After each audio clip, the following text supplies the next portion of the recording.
Alrighty, my name is Allison Guidry, and I will be presenting my informational report presentation.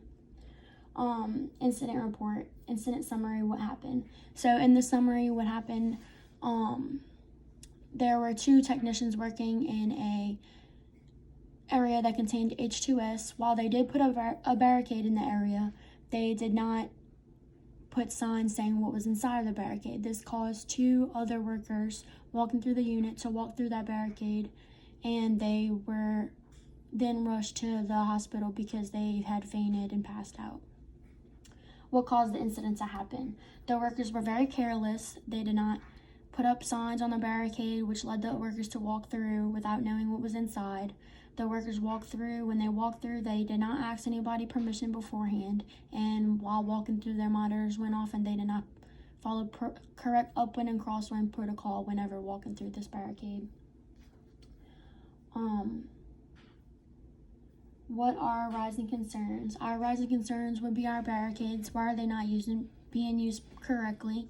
There should always be a sign on these barricades saying what is inside of them, and sometimes even with the sign being on them, permission should always be asked so that we have correct, proper personal protective equipment on, such as a respirator when walking into a barricade that may contain a serious gas such as H2S.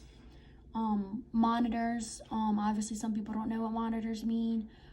Whenever our monitor goes off, we should follow upwind crosswind protocol. And why did these workers not follow it? Did they not know, or were they just being hard-headed? They continued to walk through and they fainted in the unit and needed medical attention. Recommendations futuristically. Recommendations would be to label each barricade. For the workers that walk through, they need to always ask permission whether there's a label or not. They need to pay attention to their monitors and not just ignore it, because every time there's a sound going on in the unit, it always means something. So instead of just walking through the unit and not taking any precautions, they need to figure out what's going on or try to rush out of that area quickly so that they can try to somewhat save themselves. Progress report. Purpose. This purpose is to educate others about safety and how H2S is very harmful and can hurt others. This is my timeline I created from the incident where they started working on November 3rd. They put the barricade into place on November 4th. November 5th is when everything went down. They walked through the barricade. The workers fainted. The technicians noticed. They called the EMS. The EMS showed up. The workers brought them to the ER, and then they became conscious again after they received medical attention. Introduction. As a result, safety meetings were held. They were created a must, 1 to 2 meetings a week. This would cover all safety.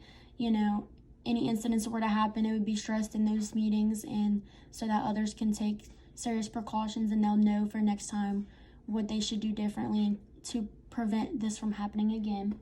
An incident report was also written, and meetings were held with OSHA and HR. Tasks and results. Task 1, safety meetings were held. They were put into place 1 to 2 times a week. This will cover most important topics on all safety and what happens week to week basis that should be discussed in each meeting. Task 2 is the OSHA meeting. They stress how important it is to be aware of the and precautious of H2S and what it can do to humans.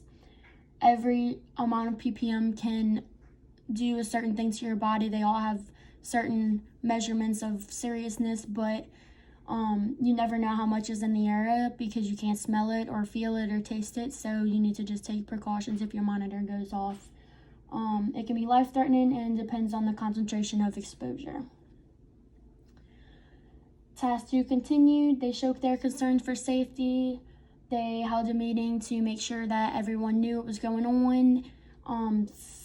In this situation, sulfuric acid is an irritant and can cause eye, nose, and throat irritation as well as rashes, and they also explained how to prevent this situation from reoccurring. Task 3, incident report. A report was written and an investigation was put into place. The workers are both brought in and asked questions about what happened during the incident, and all 4 of the workers all responded accordingly. the research had been done and necessarily further actions had been taken. Task 5, the investigation. After long investigation, all 4 workers were terminated because they were all found guilty.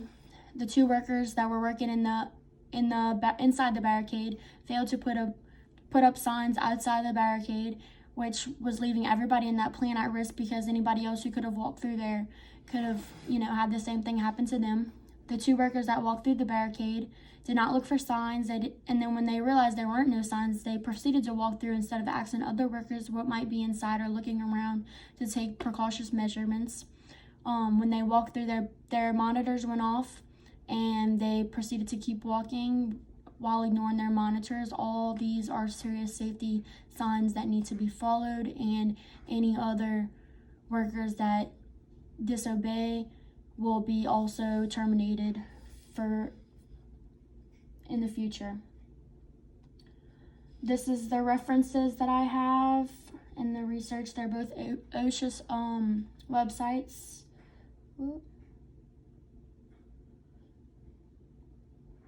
This is a glossary for any questions or anything or information that some others may not have understood while I was talking. Summary. This is a new policy that will ensure all barricades and will have signs, and every worker will ask questions or know what is in that barricade next time the situation like this occurs. The new policy will be all working technicians shall make sure there is a barricade put into place correctly. Non-working technicians must ask permission before entering a barricade to ensure they have proper personnel protective equipment. Any person or persons who do not follow this policy shall be terminated with no questions asked. The new procedure will ensure that a barricade has a sign on it and everyone walking through knows what's in it and they can have the proper uniform to walk inside of it. All workers must ask what is in the barricade, no matter if it has a sign on it or not, to ensure their safety. And when their monitors alarm, they shall follow protocol upwind, crosswind, and that shall be taught in the safety meetings. For any further questions, contact Supervisor Dustin Lynch by cell 504-654-3456 or by email firstname lastname@gmail.com. And that is the end of my presentation.